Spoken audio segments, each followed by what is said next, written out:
This is the Horsepower Hour.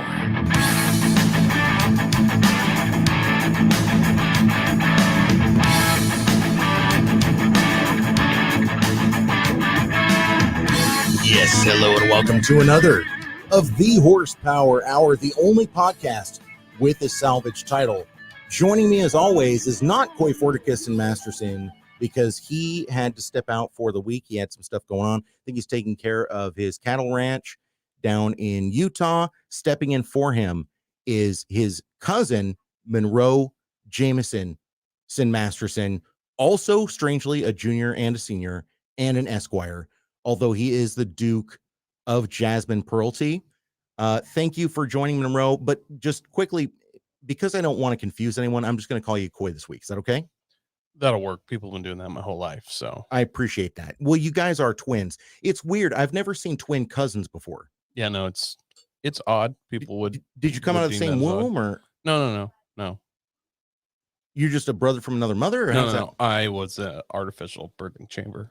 So. Oh, gotcha. You were one of those experiments. Mm-hmm. You're a test tube baby. Yep.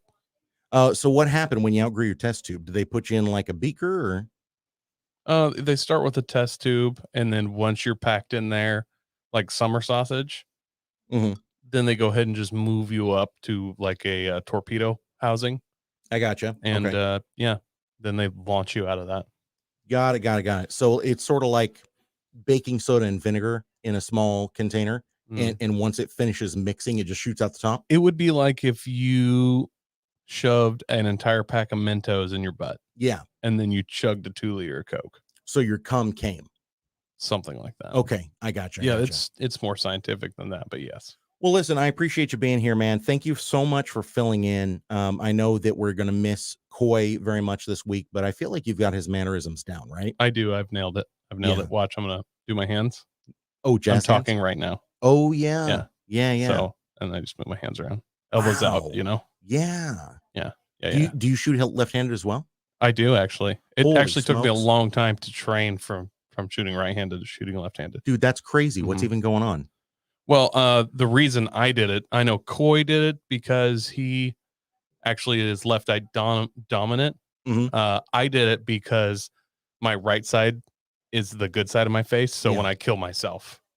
Oh, gotcha. Yeah. So Ryan Berger's here. Twin cousins are usually an Alabama thing. I'm glad Ryan's here because we're using his Fab Suey that he posted in the Horsepower Hour podcast. And I'd also like to point out that my family's from Arkansas. So there's that. Wait, he said Alabama, though. I know, but I mean, it's Arkansas, Alabama. Yeah, okay, all right. That's fair enough. Ryan, we're glad you're here, man. And hopefully you can hang out until your segment comes on. Fire Medic Smitty, evening, fellas. Fire Medic Smitty, a.k.a. Logan, he is in New Orleans right now.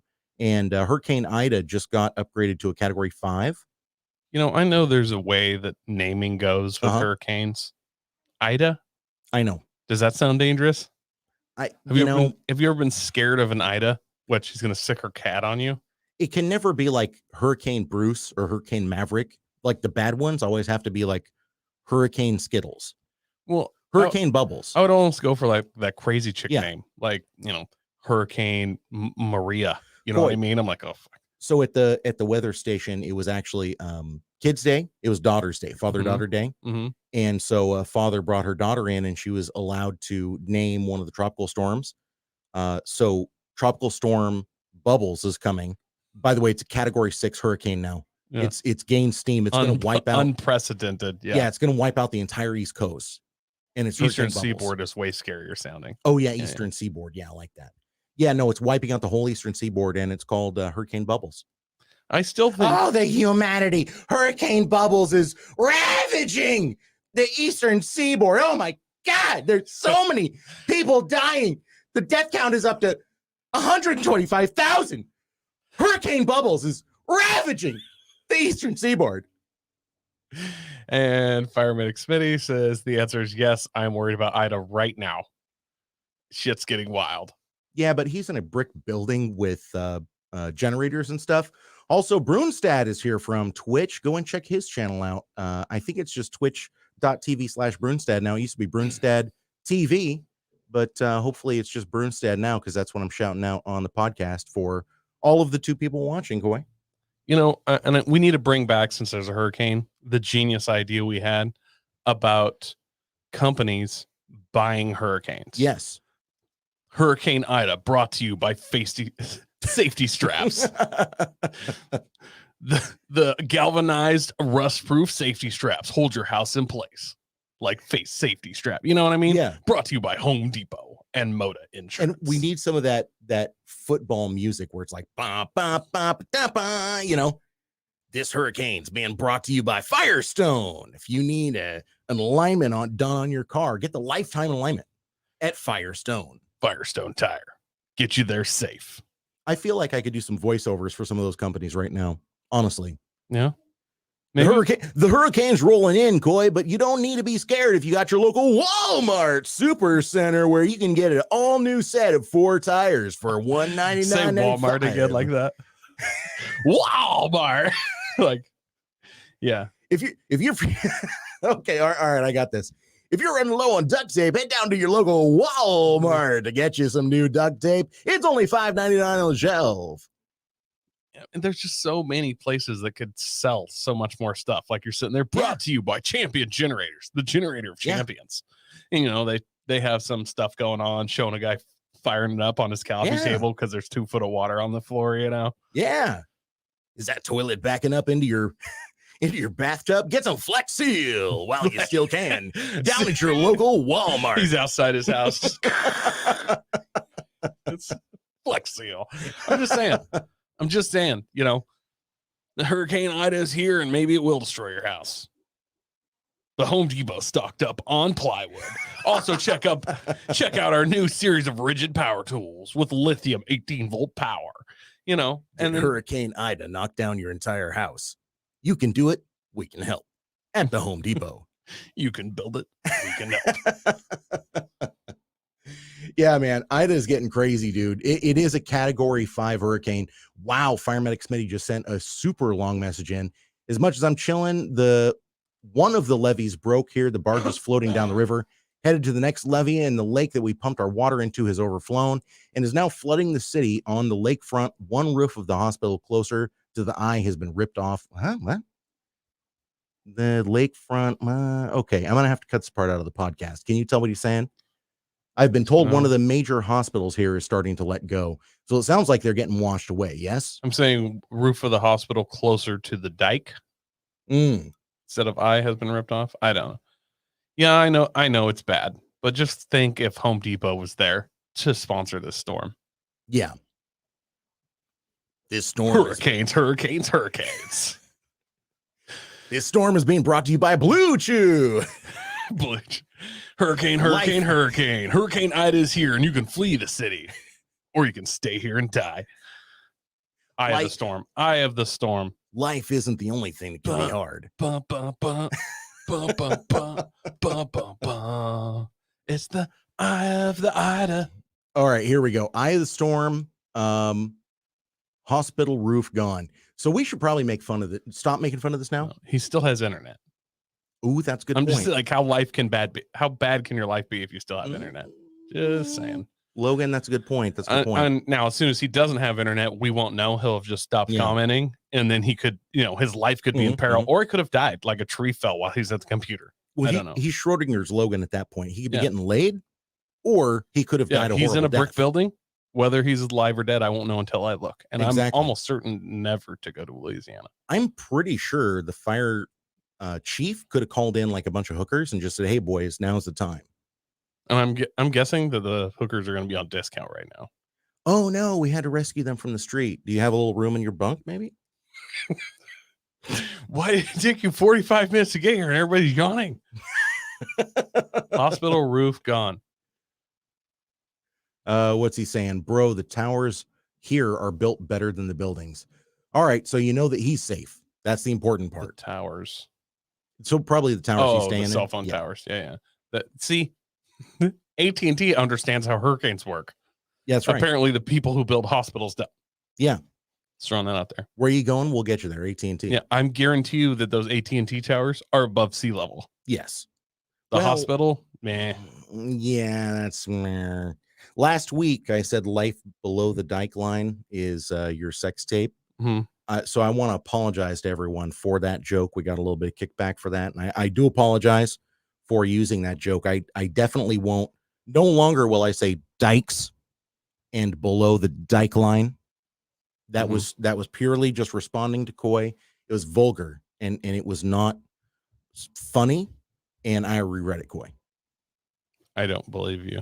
Yeah, you probably shouldn't. Yeah. Okay. So listen, man, we've got some news this week. Yeah, we do. And it's some personal news. I'm going to go ahead and let you all in. This is a little bit of an insider trading breaking news thing. Just found out that I am moving to Florida, baby. We're heading to Panama City, Florida. Speaking of hurricanes. You know, and you guys don't have any kids. No. And so I assumed this was motivated mostly by state politics and things. Did you knock somebody up on the side and you're moving to Florida without your kid? That would be nice. That would be nice. But you know me. That's kind of what you do around here. Get somebody pregnant and move to Florida. I understand, but there is a reason why I use only transsexual prostitutes. So. Wow. I did not see that guy left field. They didn't see it coming either. So, we're moving to Florida, baby. We have gotten a couple of real good job offers. As a matter of fact, Corey Ann got an amazing job offer in Panama City. Panama City, by the way, is a vacation destination. So Panama City Beach is the busiest beach during spring break of any beach in the U.S. Panama City, we sell STDs. And that's all. I know for a fact that they sell cheap booze and cigars because I've already looked into it. Also, they have one of those electric karting facilities, but with the fast electric carts. Yes, those are awesome. Oh, yeah. Oh, I'm looking forward to that. Very much looking forward to that. Ryan Berger says, speaking of blowing a train, I'm not going to show you any photos of it, but I've already gotten my Miami Vice gun. Coy looked at it a little earlier today. Yeah, you just need a shoulder holster. Yep. Some aviators. It's a badass chrome pearl handled 45 with gold trim, all gold features. It is amazing looking. I feel like I need to snort Coke. It's definitely the kind of gun you set down on the coffee table right next to the bag of Coke, and then you take your knife. I don't know how this works, but I see it in movies where they stab into the bag of Coke and then pull the knife blade out with the perfect amount of Coke on it and then do it. Oh, it's not the perfect amount of Coke. That's like 3 grams. Oh, that's way too much then? Oh, yeah. Yeah. And they just hork it. And then they're like, oh, yeah, that's the good shit. And then the part that they leave out on all those shows is them just gacked for like 48 hours. That's what I always want to know when the cops are like, they pull something out of their pocket. It's a white bag. They lick their finger and stick it in there and be like, oh, yeah, that's Coke. First of all, how the fuck do you know what Coke tastes like? You're a cop. Exactly. Second of all, you can't fit. You're not going to pass a drug test. What are you going to be like? Oh, I won't pass because I just tasted some Coke to see if it was real last week. Also, and what if that was fucking strychnine? But maybe what they teach them is here's what baking soda tastes like, and here's what cornstarch tastes like. And if it doesn't taste like that, then it's Coke. Yeah, but isn't Coke like 90% baking soda and cornstarch nowadays? I don't know. Good answer. Good answer. How would I know? Fire Medic Smitty says, speaking of truck broken down, that's the boat I'm in right now. Yeah, his truck took a dump after we made fun of it last week. He says 3 grams is perfect because then you'll OD and who cares at that point? That's true. That's a good point. Well, I use my other knife to smash the back end of a Narcan can, and just. And speaking, I know you're in the hurricane, but should you be making boat jokes right now, Logan? Just saying. That might be a little. That's a little insensitive and kind of problematic. It's a bit on the nose, isn't it, Coy? Yeah. However, I have been told if I'm going to be moving to Florida, then I need to have a boat. I don't know if you've ever heard that before or not, but that's what I've been told by Floridians is if you move down here. Is it Floridians? Is that the actual thing? I don't think Floridites is quite right. Floridites? Floridiites? I think it's Floridians. Floridian? I don't know. Refer back to Star Trek. I would go Floridicans. Floridicans? Yeah. Okay. All right. Fair enough. But, I've been told by many local Floridicans. He's Fire Medic Smitty says Narcan and Coke don't work. Well, no, maybe Really? Narcan and Coke don't work, but if I'm on a ton of opiates and then do Coke, that's not going to mix well. So I should do the Narcan to knock off the opiates so I can hopefully survive the 3 grams of Coke. He also says I'm in the shit so I can joke all I want. That's fair, isn't it? Are you though? Are you? I mean, he's in a brick building with Wi-Fi and power. Wi-Fi and generators and shit. And somebody's in a hospital right now and the roof fell off while they were laying there. Like, are you in the shit or is the dude in the COVID center with no roof? Just saying. Could you imagine laying there and just being like, oh my God, am I dead? And then watching the roof just get yanked off. Here's my thing. If that happened, guaranteed, because I always run hot. Yeah. That hospital room would be like 7,000 degrees. I'd just be laying there in a pool of my own sweat. And the roof would go off and be like, oh, thank God. Oh, yes. Finally, a cool breeze. Yeah, I'd start singing like, one of those Clint Black, I love the rain or something. Oh, the rain is falling down all over me. Swing low, sweet chariot. There is no wife. Jesus Christ, it's daddy. Oh, huge difference. Sorry. The Wi-Fi is out. I have to use data. Oh my God. How dare you? Using my personal cell phone data. And I don't have unlimited. You're not helping your case and how bad. I looked at the radar and it was just all red and horrible looking. I'm like, ooh, it's bad. And then you jumped on and start talking and I'm like, it's okay. It's okay, Logan. All right. So going back to what our topic is at hand, I've been told by Floridians that if I don't have a boat, then I'm not a true Floridian. And that's how they can tell that I'm an import from somewhere else and I'll be shunned. So I've already decided that I need to get a boat the second I land in Florida, Coy. The problem is I'm having a hard time deciding on the name. And that's why this week's top 5 is the names of my boat. The Horsepower Hour presents this month's top 5 of the week today. Top 5 names of my future boat that I'm getting in Florida, Coy. Number 7, Me Cummin. Spelled like sea, like the ocean. Sea, baby. Me and Cummin spelled like Cummins truck. What's number 6, bud? Oh, the HuManatee. And that's HuManatee, as in the animal that floats there and gets hit by boats. Oh, the HuManatee. I feel like there's going to be a sport with you. They're like, sorry, why do you need a deep drive outboard on this? And you're like, no reason at all. And Andy's just gonna have a drone looking for pods of manatee. Oh, the HuManatee. Brr, brr. The sushi places pay me a premium for them. Premium, Coy. Number 5, I am the master baiter. I'm baiting those hooks, baby. But I'm a master. What do we got? Master of baiting. What do we got next? This is my personal favorite. I eat bass. Just letting the world know that you are down to eat bass. Hey baby, it's 2021. Everybody eats bass, but most of all, I eat bass. Number 3 is one of my favorites. Hang on. Oh, what? On your I eat bass, do you like super glue a thing of those sanitary wipes, on the edge of the boat somewhere? So what I'm actually going to do is in regular font, it's going to say I eat ass. Mm-hmm. And then the B is going to be like the insert little symbol. Yeah. Insert the B. Gotcha. Yeah. Number 3, one of my personal favorites, Coy. Always a classic, by the way, for any boat, this is particularly popular with the swingers. The boat's name, Wet Dream. That's popular with swingers? Oh, 1000%. You did research on that, or? Oh, maybe it's popular with the tech guys. I forget. It's one of the two. And number 2, natural born squirters. What? Wait, that doesn't even make sense. Like natural born killers. Yeah, but what does that have to do with the boat? Well, I'm a squirter. I guess. I mean. And number 1, my absolute favorite boat name for when I get to Florida, C-section. SEA section. Yeah, C as in the ocean, and then section.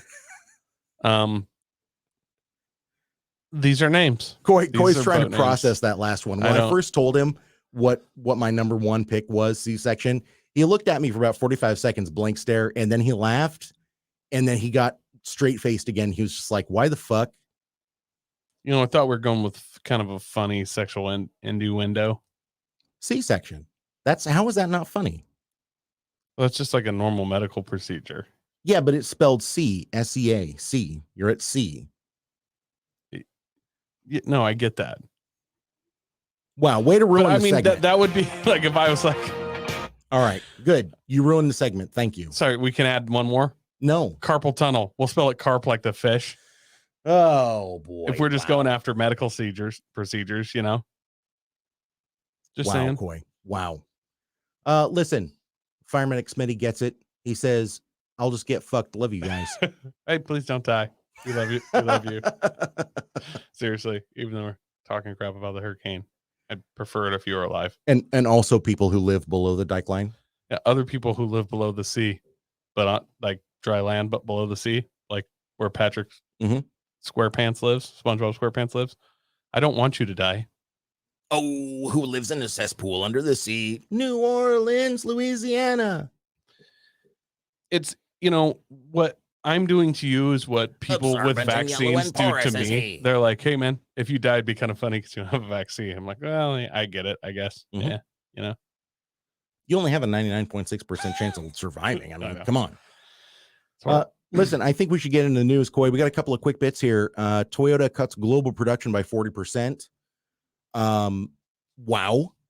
I'm not 100% sure how to follow that up. I mean, people talk about the microchip shortage. There's been a bunch of articles about the microchip shortage like flattening off, but there are a lot of manufacturers saying we're cutting production because we don't have the materials to do it. Honda's in the same boat. Honda has warned dealerships that model shortages are going to occur this coming year. Ford cancels the plans for the Bronco Pickup, Coy. Could have been a contender against the Jeep Gladiator, right? Could have been. I'm kind of disappointed. Like, I got 130,000 on the FJ, and I'm not one of those guys that runs a vehicle till it gets 250,000. When I get towards, I'm getting up against a 200,000. It's time to let the butterfly go. You know what I mean? That's me. I love my truck. Got nothing wrong with it. But honestly, it's kind of, let's try to bring a little something to the table, which they're not going to since they're literally cutting production. The Broncos a strong running for my next daily. And a pickup bed would have put it right up there. A pickup bed Bronco would have been for sure. Yeah. In there. So I'm a little sad that they cut that option. I was looking forward to that. And then big news from all over the country right now, especially the state of Oregon. GM requires employees to disclose vaccination status. That's a hot topic in the politics right now. Big.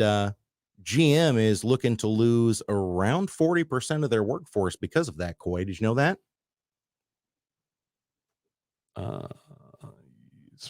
Firemedic Smitty says, wait, there's a vaccine. When did that happen? Never heard of it. Oh boy. We got a funny guy. Yeah, we got, I don't know. Leave the jokes to Coy. Why don't you? Yeah. He's in New Orleans, so they may not have heard of the vaccine there yet. This is That's also probably true. Not in the politics yet. We'll give it a year or two. Well, I'm pretty sure, like, if he was down there for Mardi Gras, he would have kissed like 12 people in a row, men and women, and a few in between. If he was there for Mardi Gras, I'm sure he was like, look, bro, I'd love to take some of your vaccine, but this is the third vaccine I've had tonight, and I'm about to die right now. So, right. Every time you catch those beads, you catch a little something extra. You know what I mean? Wrong beads. He's saying he had the COVID vaccine. He should have vaccinated against HIV. Wow, we are really hammering down on Logan today. You know how I'm just saying. You ever go to a comedy show and the comic, a lot of times they kind of pick one dude out of the audience and they'll kind of go back and forth with that guy. And then throughout the show, they just systematically destroy this person down to the cellular level.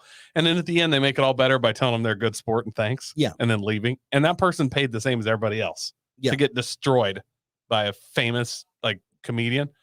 I feel like that's kind of what we get to do with Fireman Smitty right now. Well, that's why we need more open carry around the country. That way, if a comic is just destroying you and have nothing to come back with, you can get in a gunfight. Yeah, you can show up at the end and be like, "What now, motherfucker? I got the gat." Yeah, I don't know if that's really a good sound advice. All right, well, wishful thinking on my part. Yeah. He's giving us quality content. Yes, you are. That's right. We're getting live updates on the hurricane. Let us know if something's happening with the hurricane that we need to know. Well, listen, man, a lot of other good stuff going on in the news. Lots of good stuff going on in the news. This is probably not the least terrible thing I've ever heard, but I have to wonder how it's all going to work out. So, you know how Ford obviously has the new Mach-E, right? Of course. Well, they're now making a crate motor for the engine out of the Mach-E. They're calling it the Ford Illuminator. Ooh, a little play on words there. I get it. So we've got some prices. We got some horsepower here. The motor makes 281 horsepower and 317 foot-pounds of torque. That is not earth-shattering, is it? No, that's not special. But the motor, again, this is the motor by itself. This is not the controller, the battery pack, anything like that. But the motor itself weighs 205 pounds. That's nearly half of what the Coyote V8 weighs. Yeah. I mean, that part's nice. Now, I read this, and I can't remember if it was the Mach-E motor, that you can, I don't know what the right term would be. You can take those apart and like pin them together. You can stack them. You can stack motors. I've heard that, yeah. So if that's a thing, find the vehicle with the longest hood, like a Datsun 270, 260, and see how many will fit in there. And you know, you might be sitting at like 900 horsepower if you stack enough of those. Dude, do it like a tractor pull style where you've got 4 that are horizontally opposing and then 2 more on top. Huh? Yeah. You can do cool stuff. Kevin Moore has a comment.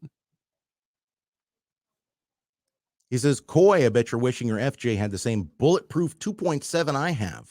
I would, except for I need to do freeway speeds. I'm not as light as the old Tacomas.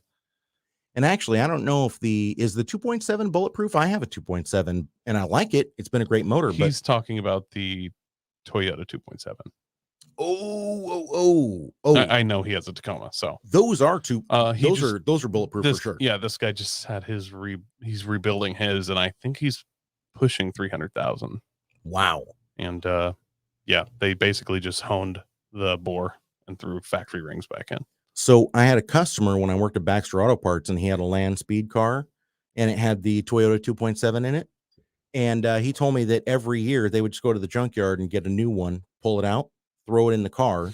It made 550 wheel horsepower with huge amounts of boost, but they kind of knew right where that line was. So they'd run it all year long in land speed and drag strip all over the place and set whatever kind of records they could on the boost they had. And then at the end of the year, they would just yank the thing out, toss it in the garbage can, get another one for $300. My last pass of the year, you would see me in there with the boost controller and a screwdriver. Oh yeah. You know what I mean? But look, we're towing it home anyways. Yeah. I know we've been doing really good with the whole set HX50, but I've got this 75 millimeter that I pulled off of Cletus's car. You know what I'm saying? Yeah, we're gonna let it rip. Crank. Look, I'm gonna tow it home. So what if I have to push it on the trailer? Red line 6,000 RPM. Boost comes on at 4,700 RPM. We got that power band right there, baby. Yeah, as long as we stay in that. Yeah. No, 365K. So, yeah. Wow. That's a lot of miles. That is many miles. Well, we get to see what kind of mileage you get off of these crate motors. So just a quick rundown here. The electric motor crate price, Coy, is $3,900. Okay. If you want to get a crate Coyote, they start at $9,500. But if you want to do a crate Godzilla engine, which is the Ford's new 7.3 liter gas V8, 7.3 Bluebird, those are actually, believe it or not, a relative bargain, performance bargain at $7,000 crate. Yeah, they are. I'm hopeful to see those start dropping into into cars that cost considerably less than $7,000. So all you got to do is wait for a couple of wrecked Bluebird school buses, take all the electronics out, you know, the ECU and stuff, throw it onto your crate 7.3 Godzilla motor, put that in your Mustang, bingo bango, you're done. Bingo bango, done.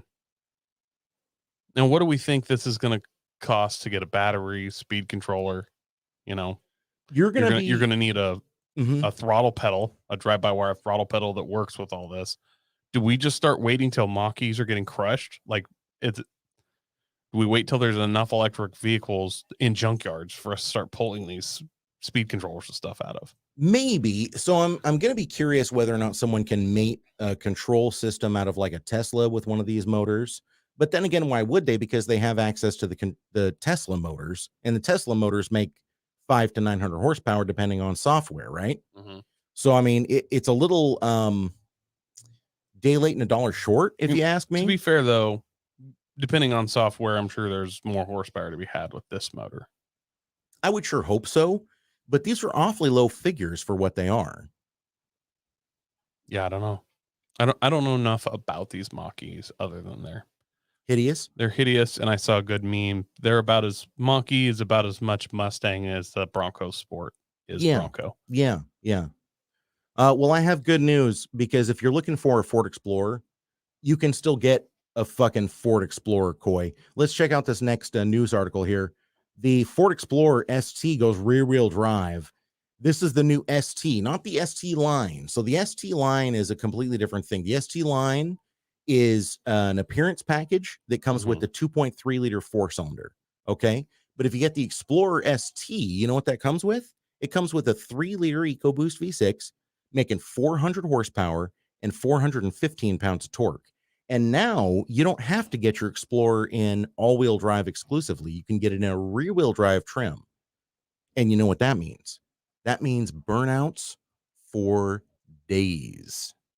It's going to be interesting. Can you get these in a manual? No, absolutely not. 10-speed only. But I mean, theoretically, there's a manual F-150 transmission that goes in this. Well, probably from Argentina or Brazil or something. Well, there's still manual F-150s made, right? Not that I know of, not in the U.S. Well, I guess that manual Bronco transmission is going to have its work cut out for it, huh? Well, that's only in the 2.3. You can't get that with the 2.7. I mean, the bell housing can't be that much different, right? I don't know. That 7-speed manual transmission, which I think the 7th, I think it has an ultra low first gear. Yeah, I think it has a granny and then a 6. Right. I don't think it's triple overdrive. I think it's double overdrive. But I mean, you could make an argument in the Bronco that, hey, the turbo 4-cylinder, you could make quite a bit of power on that, and it might be enough. With these Explorers, I just don't know. I don't think 300 horsepower. And I know that sounds kind of funny, because you look back at the Explorers from the 90s, they're making 200 horsepower at the most out of their V8s. On a good day. On a good day. In the cold. You know what I mean? At sea level.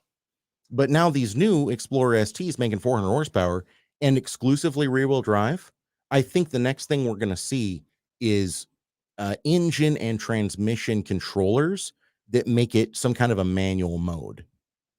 That's true. That could very well be true. Absolutely. Because they're not dual clutch, but man, these transmissions are lazy. Like if you try to shift them from the column, it takes a full second shift. Yeah. So, I mean, I could see something like a pedal commander, like you use for the throttle. I could see something like that, some kind of a reprogramming for the transmission that makes it shift faster. And I could see people doing some pretty serious performance stuff with these. Well, I'm excited to see it, to be honest. Like, who's going to complain about a 400 horsepower Ford Explorer that's rear-wheel drive? No one. I mean, I'm certainly not going to. As a matter of fact, I'm excited to see one of these run in the Formula D. Could you imagine an RTR version of this? That'd be nice. Falcon Tire presents. I would, if I had one of these, I would stoplight race everyone, though. Oh, yeah. Everyone. I would want the all-wheel drive. Yeah, personally. I would say you would think I would want the all-wheel drive. But no, I don't, because I'm going to beat them, whether the all-wheel drive or not. But I want to do a smoke show past them. Like, interesting. If you just launch hard and you're gone, people are like, you got beat by that Ford Explorer. If you're burning out past them, much, clout factor. Well, and so when you use a controller, any kind of a controller, like a plug-in OBD controller for one of these EcoBoost cars or trucks, it seems like about 20% horsepower increase is pretty much the norm. But in this case, a 20% increase would mean 500 horsepower, Coy. Yeah. That's when that serious. thing jumps into second and third, you're going to see me chirp the tires and get sideways. You know what I mean? That's what I'm talking about. I'm not worried about bypassing anything but traction control on this car. You'll have to put a little bit of work into a 2JZ to get 500 horse. It needs a little bit of massaging. You got a brand new Explorer ST that's putting down 500 horse to the wheels. That's a yawn and one plug-in away. That's what I'm saying. Let's say you do have to throw a little E85 into it and retune it. What's the big deal? What's the problem? Yeah. Well, I'll tell you what the problem is, actually. You know what the Voided problem is with warranties. these cars? The exhaust. They sound like a vacuum cleaner. You know, if that's the biggest problem with a car, is you need to put an aftermarket exhaust on it. No, that's with the aftermarket exhaust. I see what you're saying. The factory exhaust is quiet, and that's good because any aftermarket exhaust on these EcoBoost motors, and they sound like absolute dog shit. Even better, though. Even better, because as I'm beating you and I'm burning out, like another reason to get the rear-wheel drive. So you can't hear my exhaust. Logan says, is this the new Mustang crowd control vehicle? Well, we could be seeing some cops with these here real soon. You know, I think bad boys. What you gonna? Oh, fuck, I'm spinning. I think the new Mach-E is the new Mustang crowd control vehicle. Instant torque. Mm-hmm. Silent. Like you're not going to hear it coming. You just hear some tire scrub and you'll be like, oh no, it's a Mustang. And then there's a lithium explosion. Yes. You know, so you're like, oh God, it missed me. Thank God. Oh, there's somebody stuck under the car. Are they okay? Boom, lithium battery. I'm getting acid burns out the yazoo. This is why I need to be doing the marketing for the new Mustang. The all-new Ford Mustang. Silent but deadly. Exactly. Huh? Room for drive-bys. Comfortably seats up to 5 passengers. I'm excited for this because it's a 3-row rear-wheel drive, big horsepower Ford Explorer. I mean, nobody's going to expect this, right? When they pull up next to you, nobody's going to expect the kind of power coming out of this. So I like the fact that it's already a sleeper. What I don't like is that they're now doing the ST line where you can get something that looks a little hopped up. It's got the fancy trim. It's got the fancy, front headlights and front fascia, but it's got way, way less horsepower. That's such a goofy thing to do. It's like when it's a slap in the face to everybody that paid a premium for their ST. And they're like, we're going to make one that looks just like it, but you don't have the power. And you're like, hey, bro, I paid an extra 20 G's for mine because of this look, and they're just giving it away. Do you remember the Dodge Neon SRT4? Mm-hmm. Now, do you remember the Dodge Neon SRT Style? Mm-hmm. Mm-hmm.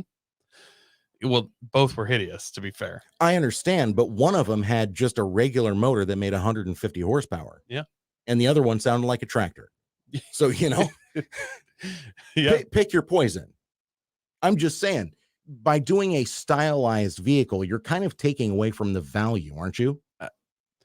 You're slapping the people that paid all that. So what was the original? The Dodge Demons, And they're like, we're doing the one run of these. Mm-hmm. They're sub 10 cars, blah, blah, blah. And they're going to be numbered, and you guys will be the only ones to ever own these. And they're like, okay, well, then we're going to pay $120K or whatever it was for these things. And then they're like, okay, we're going to do some more. But they're not the same because they don't have traction bars. So there. Otherwise, they're identical, but we did not put traction bars in them. And we're not going to sell them Mopar traction bars. So they're not the same. And all the owners were like, that's kind of not what you said before. And they're like, it's not the same. Totally different. Totally different. The Dodge Durango SRT or Durango Hellcat, I mean. Yeah. It's the same way. All these people jumped in. They paid the $120,000 to get one because they were ultra exclusive. And then Dodge was like, oh, man, we had way more interest than we thought. So we're going to sell 8,000 more. 8,000 more than the 2,000 we originally said we'd make. Right. So instead of you getting number 859 out of 1,500, you're getting 859 out of 10,000. Oh, I'd be pissed if I was in the original 2,000 and then I got one numbered outside of that. Ooh. We'd have a serious talk about lowering my price. Yeah. Yeah. You just chap the ass of 10,000 people. Yeah. Yeah, for sure. Well, I am looking forward to this. And by the way, you can see everything that we're talking about underneath of the podcast in the description. You can just follow the links that I have posted there. I do want you to come and take a look at the photos. This electric blue Explorer with the black wheels. I'm a big fan, Coy. It's got the red brake calipers, which I know are kind of overplayed, but they look good on this vehicle. Are they Brembos or are they just red? I think they're just red. They probably say furred across the side. If I was Brembo, I'd sue everyone over red brake calipers. Oh, I just 1,000. want 1 penny per caliper and just retire. If I had a quarter for every company that had copied my red brake calipers, I would have 10 nickels. But just the fact that it's happened so many times. I mean, let's think about this, though. To be fair, like Brembo brakes did red calipers. And you're thinking, well, anybody could do red calipers. except for they exclusively did red calipers. Nobody even painted their calipers. Yep. And then they put on hard work to make their name famous. Yep. And then now all you have to do is get a red brake caliper and you go, oh yeah, those are racing brakes. Faux show. Yep. And it's like, no. Ours are racing brakes. You just think those are because ours are red and they painted theirs red. You know what I mean? Mm-hmm. Straight off your back. What about the companies that make the plastic covers that you just throw over your stock calipers? They say Brembo on them. So that's one of those Chinese things that is genius, and I love it. Round eye, you can't sue me. Because it's ironic. Suck a dick. Please cut that out and put it on a button. Please drop that. Make it a drop. Coy, are you ready for our Olaf, buddy? I'm so ready.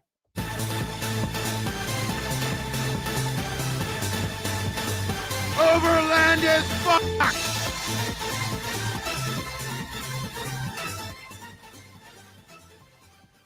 More Ford news, son. We are going crazy with the Fords today. What is going on? We really are. Fords. The Ford Explorer Timberline, buddy. It looks good, man. I like the pictures here. This is supposed to be the ultimate overlanding Explorer. All their pictures is literally it looks like they just went through Instagram and got 4Runner pictures on like White Road and Alaska and stuff, and then just photoshopped the 4Runner out and photoshopped in like that. Literally, this one here, it looks like that's photoshopped in there. It does. Like there's a off-road camper trailer in the background, and then there's a Ford Explorer with the bikes on top just popped in. I do have to say it looks pretty burly. I'm not going to lie. It looks pretty burly. I like and hate the grill because it's clearly just a cop grill.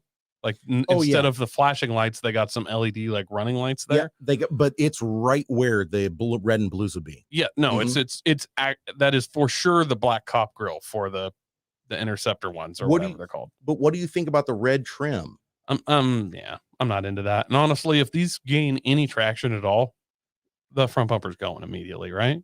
It has to. So who cares?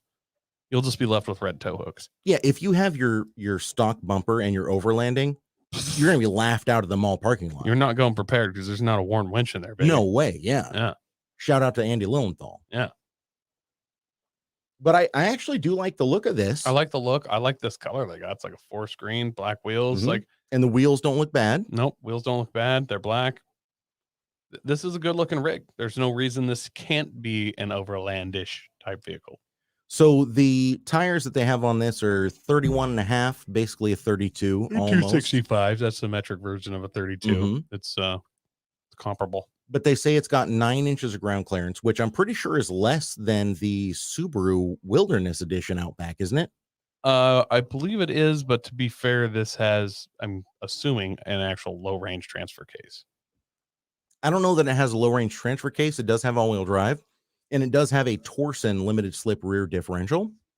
Rear and front, I believe. Normally, when we talk about a Torsen limited slip, that's a Honda S2000. Yeah. That's an Indy RX-7 Sport Club Sport, excuse me. Yeah. So Torsen is kind of known in the motorsports industry, but apparently they're using one here in the off-road world. Apparently.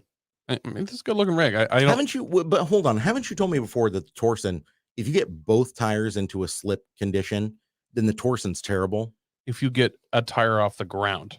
Oh, a tire off the ground. So even in S2000s, you're running a fat front sway bar. You can pick up a rear tire and then just light it up because you don't.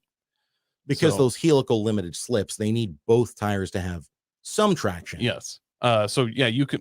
I mean, I like helicals myself, but if you're lifting a tire, they're worthless. So gotcha. So that is kind of an interesting choice for this, isn't it? It could be, but I mean, who's going to be lifting tires on this? Are you going to be going that hard? Absolutely not. Almost certainly not. And honestly, it probably does have some kind of reverse traction control that'll use the brakes to just grab that tire that's lifted. Sure. I wouldn't be surprised at all. So as reported from overlandexpo.com, they are saying that the Explorer Timberline Edition comes only with the 2.3 turbo, which is the 300 horsepower 4-cylinder out of the Mustang Koi, and of course the base model Bronco. Does that sound right to you? I mean, that's plenty enough power. But surely they would be putting the 3-liter 400 horsepower motor in this, wouldn't they? I don't know. It's got 5,000 foot-pounds of tow rating, 5,300, I believe. 5,300, yeah. Dude, that's right there with 4Runners and Tacomas. I don't see why this won't take off, you know? It's just people have to buy into it being a Ford. Like, I actually just saw the Subaru Wilderness Edition. Yeah. Like, there's one in the town I live in running around. Yeah. Looks pretty good. It's got the copper accents and stuff. It's a little funky, decent looking rig. I think that it'll take off okay for those kind of rigs. But I don't think they're going to take a chunk out of the 4Runner market. You know, they're just going to take a chunk out of their own already existing Subaru market. So we'll see how that works. This, can it take a chunk out of the 4Runner market or the Jeep market? I don't know. Well, it's got the third row seating. So anybody with more than 2 kids, they're going to be looking at something like this, because if they want to haul their kids off road. And here's the other thing with the prices of 4Runners and their resale value. And now Toyota saying they're going to cut production. Dude, it's going to price people out of the market. Cutting production is just going to increase the value new and used. So the MSRP on these is 56,000. Well, and I know that sounds high, but compared to a 4Runner that's already right there in this market we're in, it's going to push it even higher. So I feel like they don't have a strong chance, but they have a realistic chance of kind of cutting into that Tacoma 4Runner Overland market. Interesting. The Jeep market, if you're getting a Jeep, you're going bigger. Yeah. You know, you're going to end up with 37 before this is over. So I don't know that's going to cut into Jeep's market, but I think this is a push at the Toyota SUV. And I don't think you're going to haul 3, 4, 5 kids in a Jeep. No, not at all. So, I mean, if you want to overland, but you've got 3 to 7 children, you really don't have much of an option but this, do you? You know, you can pick up an old Excursion or something. Sure, There's a few things. Expedition. Suburbans, but new vehicles, you're running out of options. Sure, yeah. And boy, a lot of those, I mean, Excursion, that's a perfect example. Like the turbo diesel ones, man, those are fetching $40,000 right now. If you have an old 7.3 with low mileage, dude, sell it. Just sell it, because they're great rigs, but I mean, those old 7.3s are worth so much money. The 7.3 diesels are crazy. I had a guy come and pick up one of my smokers today, because obviously we're moving to Florida, and so we're selling off everything that we have. But I had a guy come and pick up one of my smokers, and he was driving a, I don't know, late 90s, I think, early 2000s, 7.3 turbo. And he had talked about that. He said, I've got people pulling in my driveway asking me if I'll sell my truck. I had one just down the road from me. Dude threw it up. Was a 2000. I believe it was a 2000. Oh, and this guy's got 90,000 miles on it, by the way. This one had 150. It was an F350. Yeah. 7.3, Banks exhaust. Pretty good condition. He had hauled a 5th wheel trailer with it and knocked a dent right behind the taillight. Yeah. But I mean, interior, and it was lariat, so heated leather, good condition, well taken care of. And he was like, I'm kind of asking 18, but I just ordered a new truck, so you kind of got me bent over. Like I need to sell it. And I was like, oh, dude, I should. Holy fuck, you should have done that. I'm kind of kicking myself. I should have just been like, look, man, I'll give you 17 right now. But tomato, it's gone. Tomato would have been worth $40,000. Well, 150,000, and with some dents, it ain't worth $40,000. But it was worth 19, and he probably, if he had time to sit on and advertise it, 25. Yeah, you know, so it was a decent deal, especially if I got him to drop any. Dude, those trucks are fetching crazy money right now. It's ridiculous. Crazy money, but I just have a hard time paying someone that kind of money for something with 150,000 miles on it. I know. You're right. And I'm not going to argue with you about it. It's just, sometimes you look at that stuff and you go, man, can I afford to pass this up? And really, Coy, I feel like our Fab Sui this week is the same way. Do you want to take a look at it? I do. So check this out, man. Our Fab Sui of the week is titled Buggy Project. It's got a fucking Yamaha 750 triple on it. And this was brought to us by our listener, Ryan Berger. Ryan, if you're still out there, hit us up in the comments. I hope you're still watching. If you're not, fat wang in the chat for Ryan, because this thing is an absolute monstrosity, son. It is a Gokart. I can't tell if it has any suspension in the back. I don't think it does. It doesn't appear to. But it's got some in the front, right? Yeah, it's definitely got some front action going on. It's got ATV wheels and tires front and rear. So we obviously have some kind of a custom build going on, but no roll cage, Coy. There is no overhead protection. The steering wheel and the gas tank mounted just above the driver's seat. And by I mean, like the headrest that your helmet, if you're wearing one, would be resting against. If you just reach up with your hand, you'd be against a Yamaha motorcycle tank mounted just above your head. Well, that's why you don't need a headrest. Like, you don't have to worry about whiplash with this because the gas tank is going to hold your helmet. Like, that's the first thing you're going to hit is the gas tank back there. So when he should have put a pad on it. When you roll this, and you will. Yeah. The thing that's going to roll across is the top of this gas tank, depending on your height, your spine, and the steering wheel.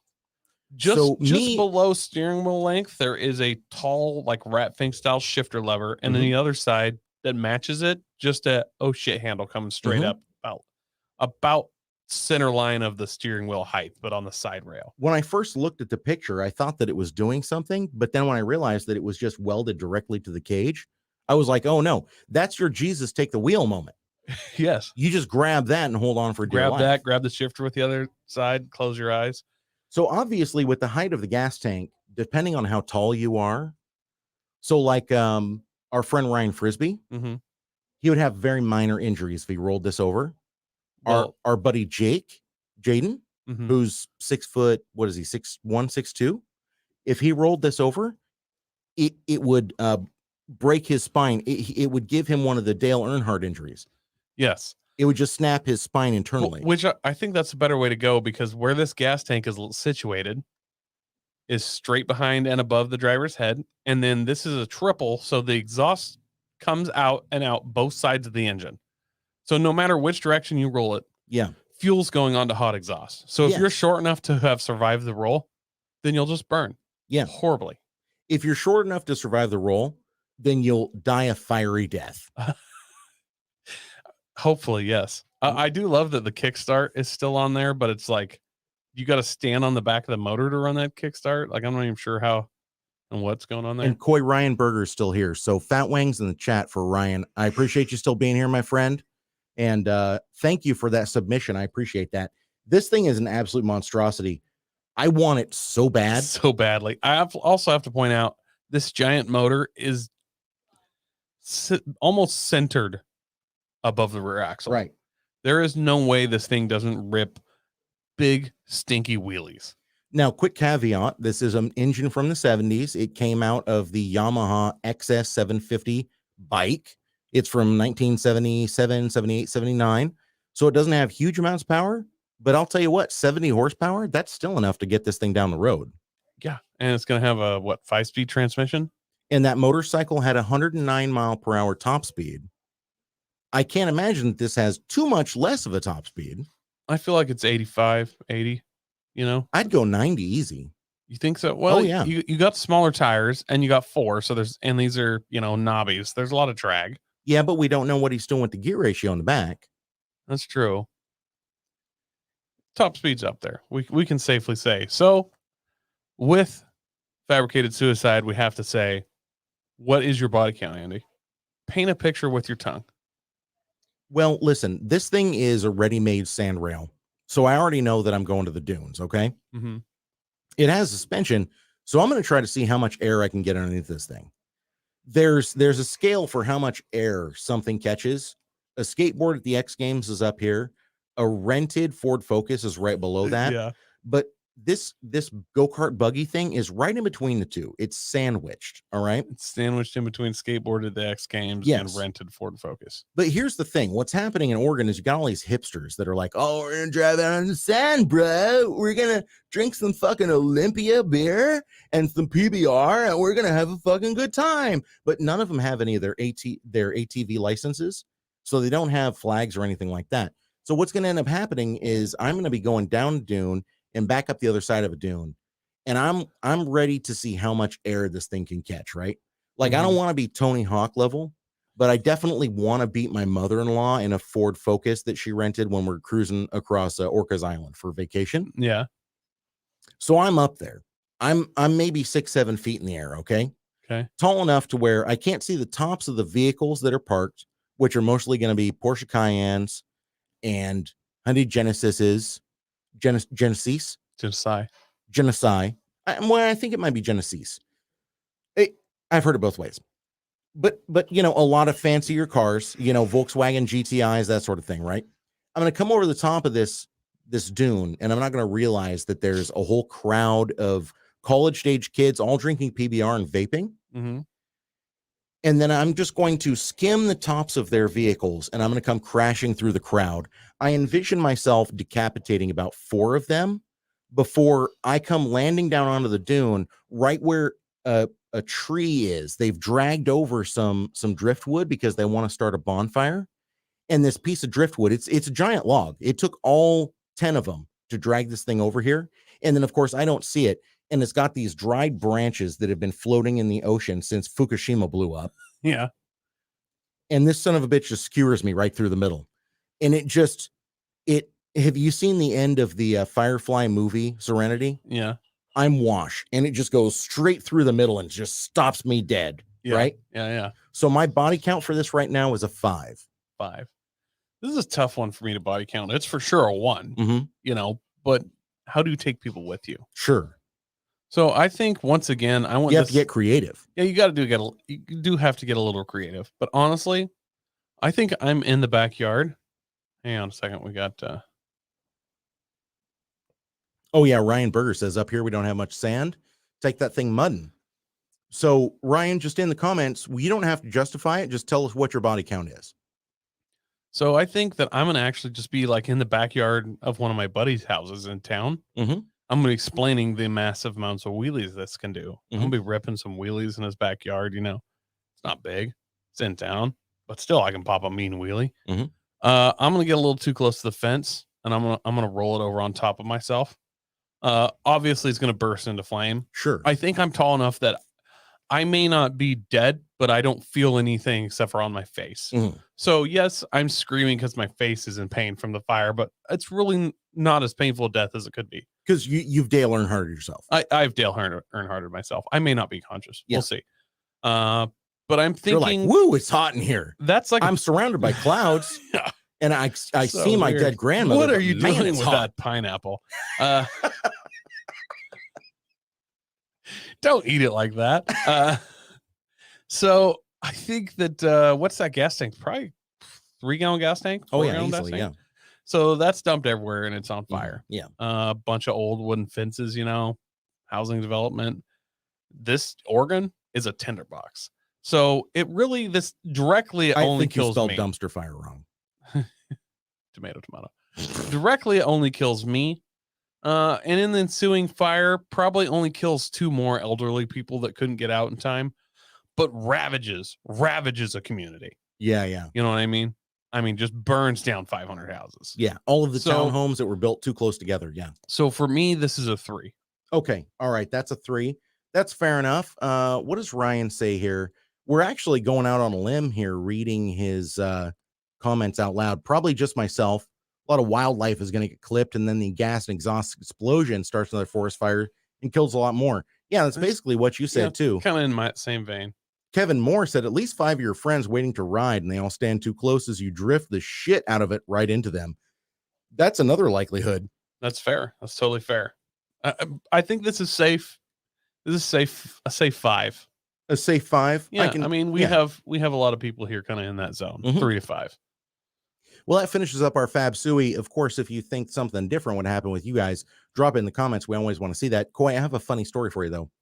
When I was living in Albany, we had a little duplex we were renting. Yeah. And we lived right across from some Section 8 housing. And I'm not, this is not a discussion of Section 8 people. I'm not trying to have a commentary on what type of people live in those, okay? However... Trash live in them, if audience is wondering. It's always trash. Go ahead. However, I had a neighbor who decided that he needed to get himself an ATV. And I'm guessing that it was a meth exchange, like he exchanged drugs for this ATV. Mm-hmm. And so he was trying to clean it all up, and he'd taken all the plastics off. So the plastics off the front and rear, and he'd set them against the fence, right? Right where he's trying to ride the ATV. And all he's doing essentially is he's going forward and he's revving it up, trying to pop a wheelie, and then he's backing it up. And then revving it up, popping a wheelie, trying to, and then backing it up, okay? So I'm standing outside of my house because I've got my smoker going, and I'm just watching him do this over and over and over. And I feel like he's been emboldened by the fact that I'm standing there watching him. Mhm. And by about the 8th or 9th time that he's done this, he pops a wheelie again. Keep in mind, the plastics are laying against the fence, right?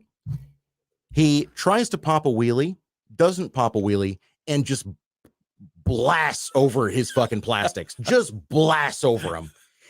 I know that you remember the very moment it happened because I texted you and said, Coy, oh my God, this meth head just ran over his plastics, and we talked about it. Yeah. I know you remember that. So dude blasts over his plastics, and they just, I mean, you can hear them explode. I can't even recreate the sound, but it was like a, you know, they just exploded into a bunch of pieces. He jumps off the ATV, goes, fuck! And then starts the ATV back up and starts trying to pop wheelies again. What do you do though? What is the proper response? There is nothing you can do at that There point. was one thing there was two things you could fuck up: yourself or the plastics. Yes. You fucked the plastics up. He ran them over wholesale. It could have been a city bus running these over and they wouldn't have been more ruined.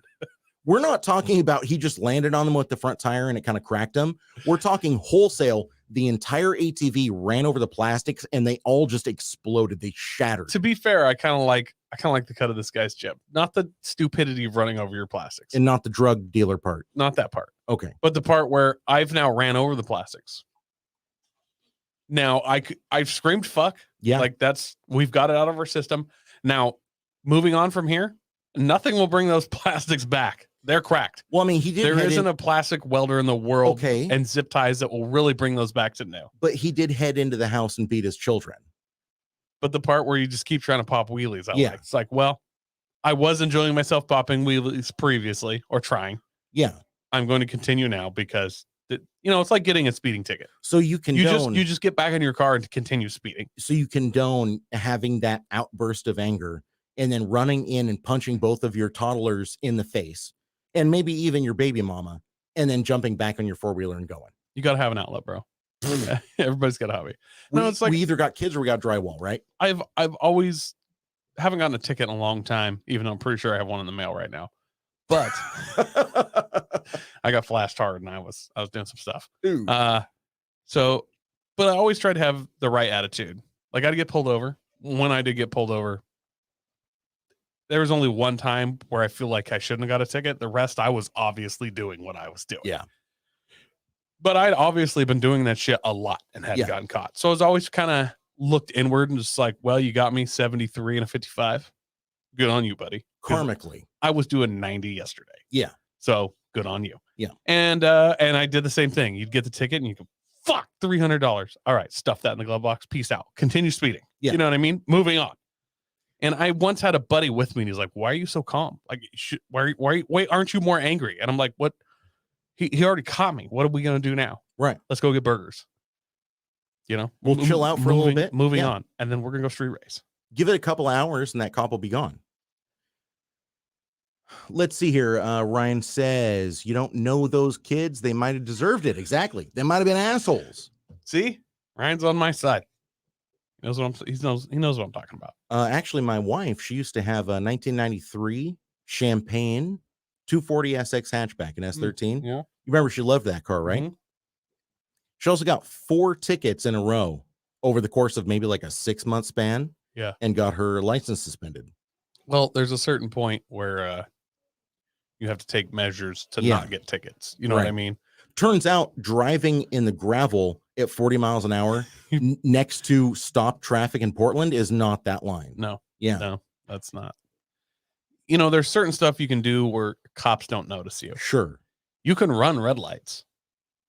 Cops don't really notice that unless they're right behind you. Mm-hmm. Like there's a lot of stuff you can do and cops they don't notice. They're thinking about their wash. They're thinking about their laundry list. Yeah. So like there's a lot of stuff you can do.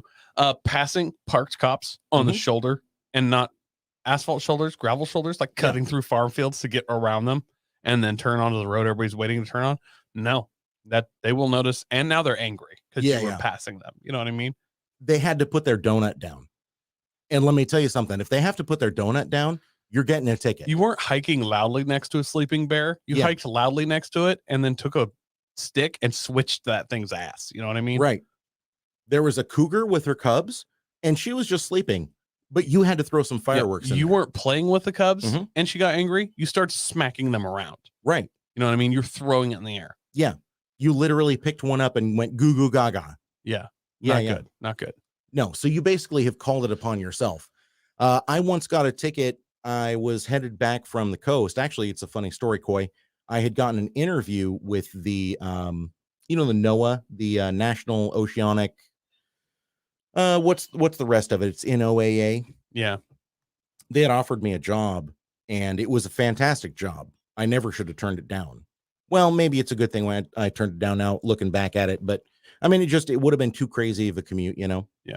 But I'll admit, I had some road rage going on. There was a dude where he would slow down to 45 and wouldn't let me pass on the coastal range. Mm-hmm. And then we'd get into the 2-lane, and he'd speed up to 100 miles an hour.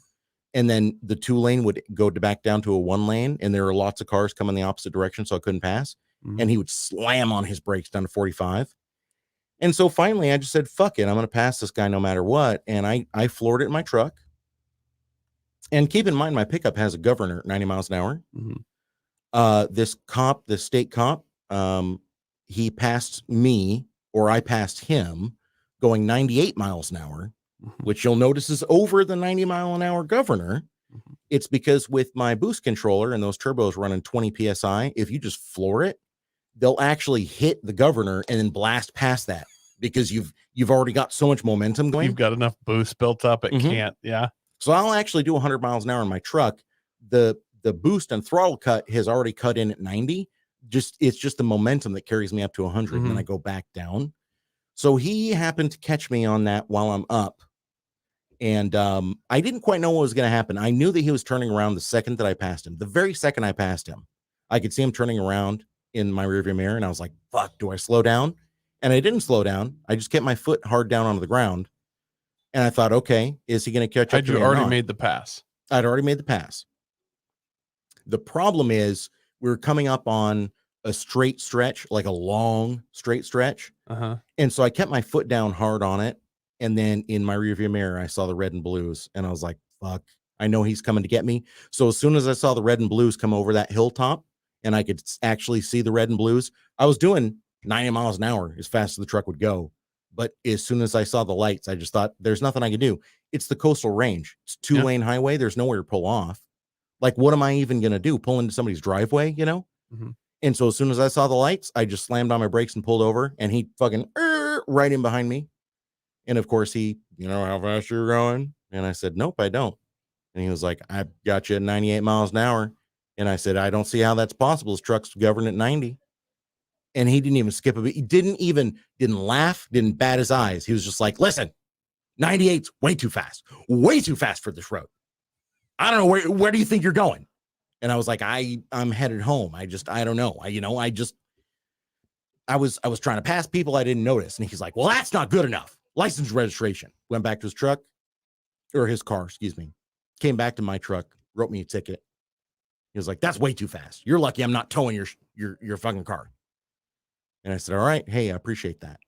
He got me to the rights. What do you want me to do? Yeah. And I'm not going to try to run from the cops. Like, what?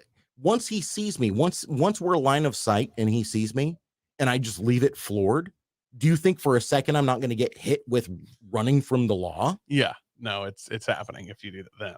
Right. Once I see his lights in the rearview mirror, I already know I'm busted. Yeah. I like how he let him get all the way up and pull you over because then he knows you're guilty. Oh, so I'm signaling to him that I had no clue I was doing 90. Yeah, right. Like I knew how fast I was going. You know what I mean? Yeah. So anyways, that was a $500 ticket. That was a lot of fun to get. Did you pay that or did you try to fight it all because your truck's governed at 90? Nope, I paid it. Sometimes just easier. I mean, what are you going to do at that point, really? Just be like, hey, my truck's governed at 90. Knock that shit down 8 miles an hour. Do you remember when my wife got pulled over doing 103 and they knocked it down to 99? Uh-huh. And she was angry with us, by the way, because she came and she was like crying and oh, I got a speeding ticket. And I was like, oh, honey, I'm so sorry. And I held on to her. And even Coy, he walked over, he put his hand on her shoulder. He was like, oh man, that sucks. And I said, well, what did you get the ticket for? She goes, 99 and a 55. And we both stepped back. We were like, what the fuck? Yeah. Are you shitting me right now? I remember she's like, I was doing 103. He said he's going to do me a favor and write it for 99. And we're like, yeah, so he didn't have to take you to jail. That was a huge favor. Yeah, it was a huge favor. We never would have gotten that favor. No, they'd just be like, hey, you ever been to jail before? No. Well, you are now. I'm calling a tow truck. Look, Coy, there's one car that I don't think we're going to have to worry about getting pulled over in. It's our smoking dealer, Smoking Doob. You want to see this? Yeah, let's check it. Smoking Deal or Smoking a Doobie. This week, Smoking a Deal, Smoking a Doobie has been brought to you by the sponsor of this podcast for the summer. It's Santa Am Powder Coating. Coy, did you know that Santa Am Powder Coating is one of the best places you can go for your powder coating?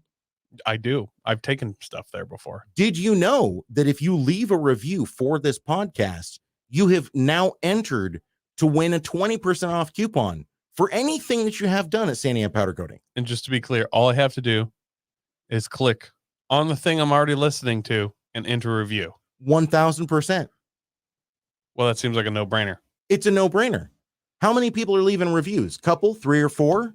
If that, yeah. Jump on there, leave a review, get that 20% off coupon from Santa Am Powder Coating. Like we said last week, by the way, if you're in an area where you aren't going to be using Santa Am Powder Coating or you don't have a need for Santa Am Powder Coating, we have lots of stuff that we will include with this special gift that we are sending you guys. It's going to be some Super Street magazines, some Sport Compact Car magazines from way back in the day, stuff that has some serious value, some plushies. Yeah. We got the nitrous bottle ones plushie that I've fapped to like 10 times. Yes. Yeah. So they have like serious value. We got the keychain turbo whistles. We've got the keychain little gated shifters. We got all kinds of stuff to send you guys. I might even throw in like some dirty socks.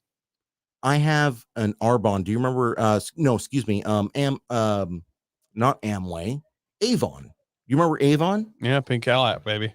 Buddy, I have some Avon cologne that I am willing to include for the winner. It's literally from 1977, but the top of the bottle itself looks like a shifter boot, and the top of the bottle looks like a shifter, and it's a 4-speed. It is amazing. Amazing. If you're not going over and leaving a review for the Horsepower Hour on iTunes right now and mentioning this podcast, mentioning Santa Am Powder Coating, then you are a fool. Coy. We don't have fools that listen to this podcast, do we? If we did, I would pity them. We need those folks that are not fools to go out and rate and review and mention in your review Santa Am Powder Coating. We will be tallying those up in just 3 short weeks before I leave for Florida, and they are going to enter to win a chance at 20% off a powder coating package from Santa Am Powder Coating, as well as some autographed magazines from us, some plushies, some other goodies. And you guys don't want to miss that. Seriously, you want to jump in and you want to get a piece of that, man. Just like I want to get a piece of this car for Smoking Dealer, Smoking a Doobie. What do we got here, buddy? We have a 1982 Mercedes-Benz 300 CE 300 CD. So is this the 3-liter 5-cylinder turbo diesel? I know it's a turbo diesel, and that's all I know. But this is the sought-after motor. I think this is the 5-cylinder. Yeah, and these Mercedes 5-cylinder diesel motors, these are the sought-after ones. These are the ones where if people have the old-school Toyota 4Runners or the pickups, this is the motor they want to be swapping into them, right? I believe so.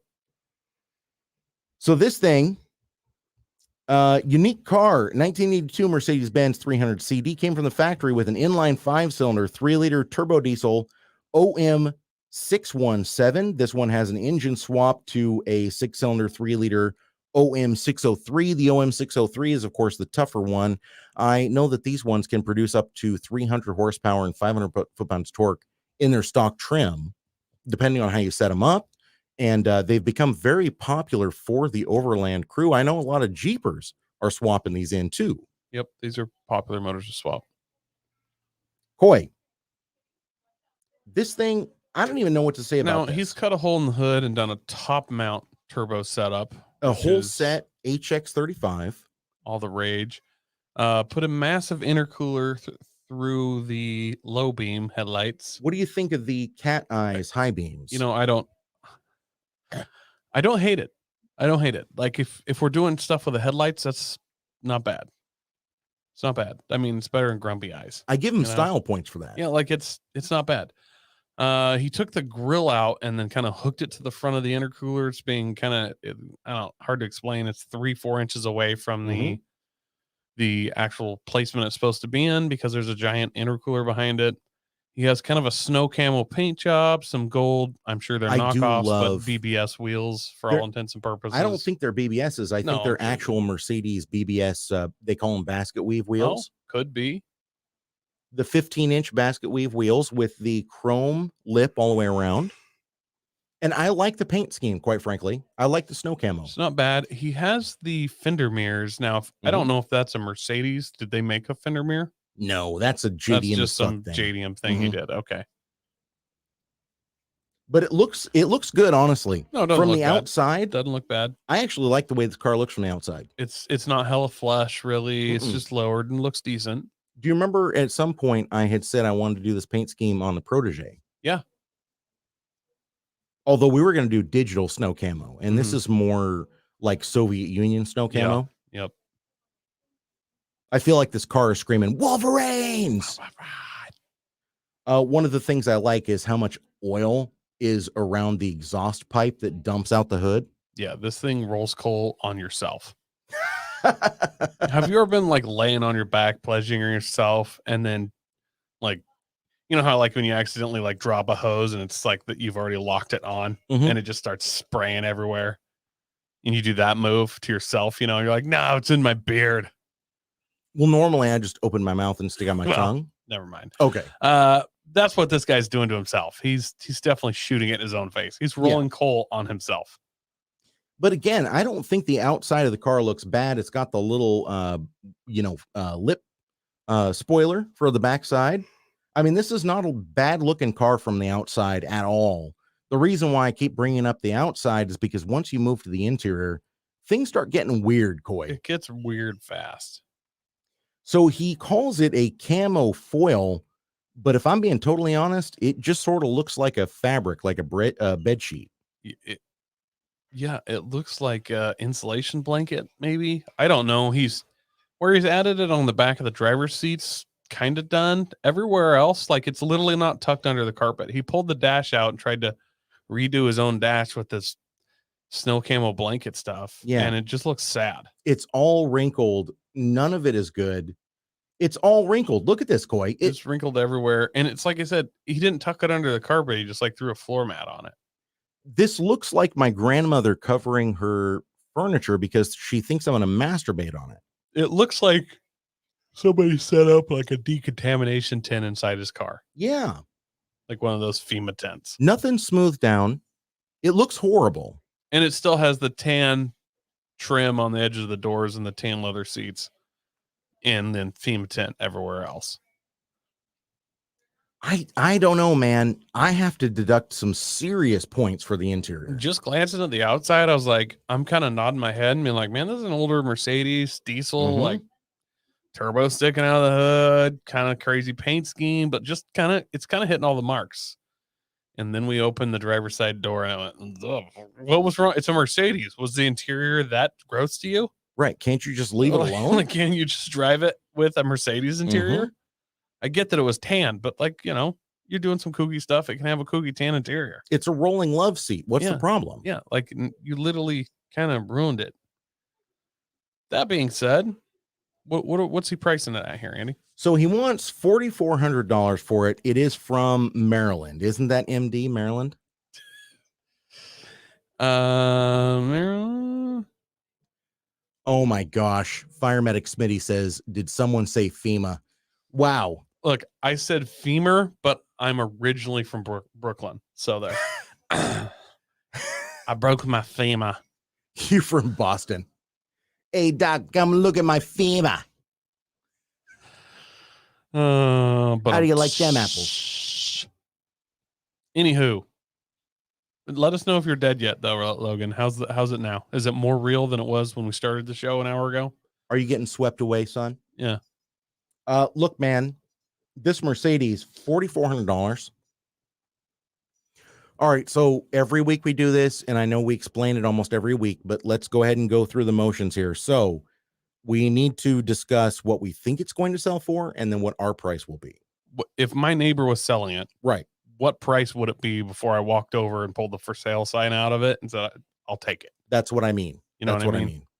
So what is this thing going to sell for? I say $2,800. It's an automatic koi, not a manual. If it was a manual transmission, I would probably be more in the 4,000 range. But since it's an automatic, I'm going sub 3. So I'm a little weird on this. I agree, but for some reason, this being an automatic doesn't bother me at all. Like this is not something you're racing. Like you're just kind of mobbing in this. Like I like it. He's officially dead now. It's because his internet connection is down to 50 megabytes a second. Oh, his data is so low. He can't stream porn anymore. He can only stream the show. He's used too much data, and he got the notice saying that he was paying for it now. He'd used his monthly allotment. So no more porn. He has to deal with just the low quality stream we're doing. Gross. Who watches porn in low def? That's disgusting. Listen, if I can't zoom in close enough to see the pores around their pubes, don't even at me. If I can't watch HD, like 360 immersive VR porn, then I'm not into it. If I can't zoom in close enough to be able to measure the dilation of their asshole, don't even bother. No, I don't want a part of it. Nope. He says old-fashioned porn in the spank bank. Wow. Look, you gotta do one of those 80s beats. Dude, he's only like 23 or 24. And if he is spanking from the memory bank, wow. Dude, that is a rusty bank for him. That is OG That vault has not been opened ever. So look, okay, where I'm landing on this, me personally, if my neighbor had this and there was a sticker in the window that said just make an offer, $1,200, and I'd walk home with it. Yeah, I agree on that. So for me, when we say what's this going to go for price wise, I'm going to say it is going to go for the 44, but not in money, in trade. He's going to trade for something. This has trade value more than cash value. You know what I mean? So if he pulls the right trade here, he's going to trade this for a Miata 240, something stancied, probably a little rough, but it's still going to be, to that value. It'll be about a $4,000 value. Let's pretend someone reached out to him with that death buggy that we reviewed for Fab Sui. That plus cash. How much cash do you think he's going to get? That plus, I'm going to say 3,400. Really? You value that thing at $1,000? I don't, but like this is a trade, so you kind of gotta, he's going down some. I would say 3,000 in the buggy. Yeah, 3,000 in the buggy. It's going to be in there, but he's going to get a decent trade value out of this. I think that interior is hurting him bad. If it wasn't, the manual's not for me. If it wasn't the interior, I think he would get this price. If he just had a factory Mercedes interior. I think you're right, but that interior hurts a lot for me. It does. Again, I'm sorry. 2,800 seems more than fair for this vehicle, personally. It does, but then again, if it was on my neighbor's lawn and I walked over there, and I'm going to go a touch higher than you, I'm going to say 1,500. I'm like, fine, I'll commute it. 15. All right. You know what I mean? Yeah. I'm going to need to see if he has the factory dashboard and some things still. Like there's going to be some arrangements. The tires better be good. Like I gotta be able to drive this thing to work and plan on getting there. Sure. All right. Fair enough. Fair enough. It says it has 60,000 miles, which can't be right. Can't be true. I mean, there's no. So if this is 260,000 miles, that number will change. But I'm going this in my mind. I'm just saying this has 150 or something. Oh, and you know what? It actually has a whole set XH30, so a little bit smaller a turbo than I thought. So 1,500 is kind of my number, but I do think this has a trade value of around 4K. Not trade in, you're trading for more Hoon stuff. Man, I don't know. I think $1,200. Well, think about what 4K gets you. It's like half a Miata. Yeah. I don't know. I'm sticking with the 1,200. You're going 1,500. I'm gonna go 15. Yeah, 14. 15. If anybody out there knows more than these cars than we do, if they know that it's worth way more than that, or we're talking out of our asses and it's worth just absolutely nothing, please do let us know in the comments. We do want to know. We want to highlight your expertise in this matter. So please do hit us up. And that is our Smoking Dealer Smoking to Do. Smoking Deal or Smoking a Doobie. Coy, great episode, man. Great episode. As always, we've run overtime. Of course. But I do appreciate you being here. Thank you very much. Always a good time. Sad to think that we're only going to do maybe a handful of these more in the studio, and then it's going to be all online. All remote. Yep, all remote. But we're going to try to have as little lapse in the show as possible, because every time we have a lapse, I have to give another episode to Sandy Ann Powder Coating. Not that I mind. I'm just saying, I'm getting tired of modifying their contract. So let's try to keep a schedule here. Coy, what do you think? I like it. Also, what do you say? Do we need some reviews coming in? Once again, guys, we need those reviews. We want to give away the 20% off coupon. And, as far as chances and statistics and gambling goes, this costs you nothing. And you getting a bunch of free crap is a high chance. There's a high chance you'll win. Yeah, sent to you on our dime, by the way. I'm not going to charge you shipping. I'm not an asshole like those guys over at the Off-Road Podcast. Yeah. Or is it the 4x4? No, it's podcast? Off-Road Okay, Podcast. Yeah. But I'm not going to charge you like those guys do over there. Yeah, I don't they're even charging. No, they don't charge. Okay. They're probably stealing our news articles right now. I love those. They're going to be like, hey, we just broke the new sport track. But like, no, I broke it yesterday. I actually love those guys over there. I shouldn't be talking shit, but we do anyways, because we need your help in the Facebook group. They're catching up to us, man. So we have this bet going on with the Off-Road Podcast, where we are trying to stay one step ahead of them with the number of people in our Facebook group. It's facebook.com/group/the horsepower hour. We do implore you to come and check that out. Ryan Berger says, reviewed on Facebook. Normally listen on Spotify. Can't seem to find where to do it on there, but 5 stars. You know what, Ryan? If you just do it from the Facebook page, we will count that. Can we count that? We'll count that. That counts. Oh yeah, we'll count that for sure. For sure. And we want to thank you again, Ryan, for submitting that Fab Suey. We really enjoyed having that on the show. If you guys have any Fab Sueys you want to submit, if you have any Overland as fuck you want to submit, if you have any dealer dupes you want to submit, we always appreciate having those, and we always do try to highlight those. So, Coy, thank you, my friend. It's not actually Coy. It's Monroe. No, it's twin cousin. Jackson, Julian, Sin Masterson, Junior, Senior, Esquire, Monroe, Duke of Maryland, Monroe, Maryland, Duke of Jasmine Pearl T. And once again, we can find you at The Horsepower Hour on Facebook and Instagram. Yep. Don't even bother with the Twitter because it's a total cesspool. We don't use it. So fuck them over there. Go ahead and reach us through the Instagram or the Facebook. And for Monroe, but also Boy Forticus and Masterson, Junior, Senior, Esquire, Duke of Earl Grey, who Monroe is filling in for. This is Andy Will. See you next time. Don't die, Logan.